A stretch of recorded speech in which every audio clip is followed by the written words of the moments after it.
Kung napapansin nyo, mayroong higanting iceberg doon, no? So pupunta natin, swerte tayo ngayon dahil makakita tayo ng higanting iceberg. Iceberg ang sinasabi nila na nakabutas sa barkong Titanic dahil nanggaling daw yan dito sa bansang Greenland. Ito yung iceberg, ganito yung iceberg na bumutas sa Titanic nila Jack and Rose na sinakyan. Ay, isang lakyo. Sabi nila kung ano daw yung lasa. Subukan natin. Wala. Ganda, oh. So di pa lang kung paano yan sila nangiitlog, yan pa sila mga kabayan. Or, ano, lumilipad sila.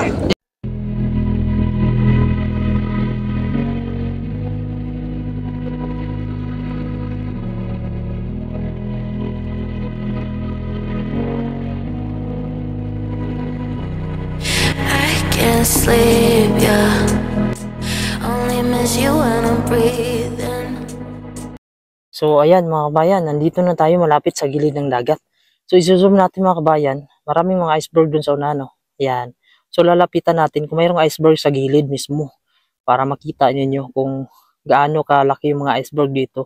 Ayan, oh, malayo na yan siya pero malaki yan mga kabayan, yung iceberg na yan. Tara, pupunta natin. So yan mga kabayan, ang daming iceberg sa gilid, oh. So kami naglalaro doon, oh. Tara, tuloy lang tayo dito. Ayan, so ito yung paligid natin. So ito na yung dagat dito. So halos kasi ng mga bahay dito nakatira lang sila sa gilid ng dagat. So yung mga iceberg na yung mga kabayan, kahit winter or summer, naglalabasan yan. Kasi ito nga yung Greenland ay 80% sa lugar nila. Buong taon yun ay may mga ice talaga sa gitna. Kaya yung mga ice na yan ay napapadpad lang yan. Papansin nyo yung dami nung nagkalat puting-puti.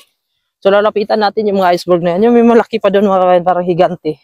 Yan sa gilid, oh. Ayan, naglalaro sila, oh. So, ang ganda dito, oh. Naglaro. Kasama mo sana yung pamilya mo tsaka anak mo. Ayan, ini-imagine ko na nandito sana yung anak ko kapag laro. So yun yung iceberg, oh. Higanting iceberg sa gilid. Laki. Grabe. Ngayon pa lang ako nakakita ng iceberg na ganyang kalaki dito. Nung nakaraan pumunta ako dito, maliliit-liit lang siya. Ayan, sobrang laki talaga, oh. So lalapit natin. Ayan. So meron silang kuwan dito. Hindi ko alam kung ano ito. Bahay-bahay. May bahay siya. Punta tayo dito sa gilid. Punta natin yung iceberg. So may bahay dito, oh. Ginawa nila. Ayan, hindi ko alam kung kuwan siguro to. Camping, mag-campaign ka. Ayos, oh. Oh, may dinala silang ice, oh. Ayun, oh. Tingnan natin mga kabayan na may ice dito. Ayun, oh, ice. Ayun mga kabayan, so nandito tayo sa gilid ng dagat ng Greenland. Kung napapansin nyo, mayroong higanting iceberg doon, oh. So pupunta natin, swerte tayo ngayon dahil makakita tayo ng higanting iceberg. So yun, sa gilid natin, oh, ang daming mga iceberg. Kaso hindi siya masyadong malaki doon sa una, no? Nagkalat yung mga iceberg dito. So ito yung bansang Greenland mga kabayan, ha. Actually yung bansang Greenland ay hindi siya green kundi puro siya ice. 80% ng lugar nila dito ay nag-yellow siya kahit summer or winter. So ngayon nag-uumpisa yung winter.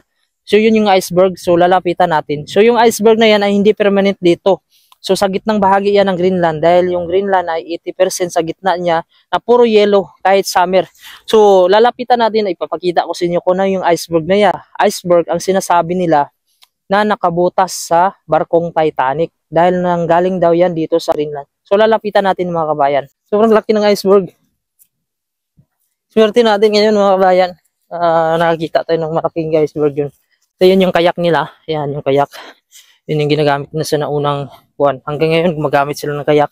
So yun mga kabayan, habang naglalakad ako, papunta tayo dun sa higanting iceberg. So marami akong nadadaanan dito. Akala ko lang bato na nabalutan ng mga snow. Pero mga yelo pala ito mga kabayan. Ito, mga yelo to. Pwede pang halo, halo-halo to. Yan, nagkikristal siya. Akala ko bato siya. Ito kasi mga bato tong iba na balutan siya ng mga snow. Pero ito mga kabayan, talagang yelo to. Oh. Yan. Yelo yan. Pwede yan pang halo sa mga scramble mga kabayan. Halo-halo. So, i-send nyo sa akin yung number nyo. I-send natin to mga kabayan. Itong mga halo-halo, mga ano nyo, pang halo nyo sa halo-halo. Yan o. Maganda to sa scramble o. Yan o. So, diba? Grabe yung mga yelo dito mga kabayan. Akala ko mga bato lang o. Titigas yan. Ito yung mga yelo na matiga, oh. Oh, hindi nabasag. Yan, oh, buo pa rin, oh. Paano katigas yan? Ito yung tumama sa barko ng Titanic, sinasabi nila. Yung iceberg ng Greenland. Pero ito, yelo na to. O, yan, wasak siya. Yan, mga yelo yun mga kabayan, no? Kala ko bato. Yung iba bato dyan, pero yun, mga yelo to. Ito, tingnan nyo. So, sobrang kakaiba talaga itong lugar ng Greenland, no? Yun. Talagang ang ganda ng nature nila. Puting-puti, ang linis. So, titikman natin mga kabayan, ha? Kasi, pero presko naman, wala namang kuhan. Kung maalat pa rin ba? Kung maalat ba yung yelo ng Greenland or iceberg? Kasi dagat siya, eh. Huh? Ay, hindi maalat. Hindi maalat mga kabayan. Para siyang ice lang din na normal sa atin. Kasi ito sa dagat ito, eh. Yan. Hindi naman to snow na kuhan. Dagat to. Yung mga iceberg na yan. Yan, galing yan dito. Yan, oh. Hindi maalat mga kabayan. Hindi maalat. Ah. Hindi ito maalat. So, yan na mga kabayan, no? Yung iceberg na higanting iceberg, oh. So, ito yung first time ko makakita ng malapitan sa higanting iceberg. So, nandito na tayo mga kabayan sa higanting iceberg. So, sobrang laki ng iceberg na yan, oh. Halos magkapantay na sila ng bundok rin or bukid. So, nandito na tayo kasi sa dulo. So, hindi na natin siya malapitan. Kung nasa gilid lang sana siya, pwede tayo makakyat dyan, oh. Ito din yung iceberg na sinasabi nila ang bumutas sa barko ng Titanic dahil tumama siya doon. Bali, itong mga iceberg, napapadpad ito siya pag saan siya dali ng mga hangin. So, dito sa Nook talaga ay wala siyang kuhan dito na malapit sa iceberg, kundi nasa bandang gitna ito ng Greenland, napapadpad siya ng hangin. Kaya yun ang posibilidad na yung iceberg na yun na galing sa Greenland, ay napadpad siya doon sa bansang area kung saan nabutas yung Titanic. So, ang sabi nila galing daw sa Greenland. So, hindi ko alam. Yun ang aking pagkabasa. So, yan. Yan yung giganting iceberg mga kabayan. So, hanggang dito lang tayo. Saka naghihilo na siya, oh. Yung mga gitnang bahagi na yan. Delikado pag mahulog tayo dyan.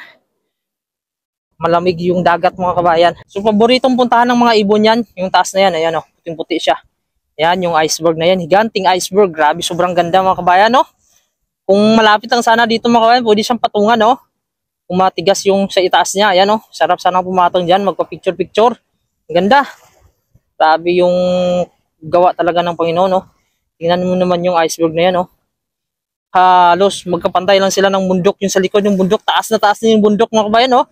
Pero halos magkalibi lang sila, oh. Ayan. So ito yung paligid natin dito. Yan yung international airport. Ginagawa pa lang. Domestic pa lang yung airport kasi dito. Doon sa unahan naman, may mga iceberg din doon. Kaso maliliit-liit lang siya. Kasi malayo. Pero pag malapit yan, malaki yan. So ito dito, meron din dito. Yan, iceberg na yan, oh. Yan, medyo malaki-laki din, oh. Pwede maglaro dyan, oh. Para mga isla mga kabayan, oh. Yan.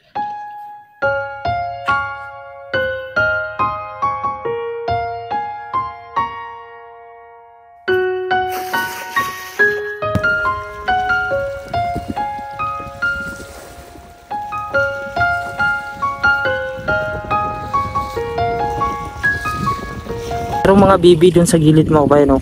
Nandun sila sa gilid dito sa left side. So lalapitan natin mga kabayan, ha. So yan sila mga kabayan, no? Siguro giniginaw din sila.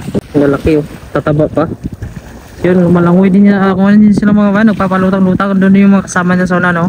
Sobrang dami niyan nila. Sira, pupunta natin sila. Para makita natin ng malapitan mga kabayan, papakita ko sa inyo. Hindi ko alam kung tatakbo ba to. Yan sila, oh.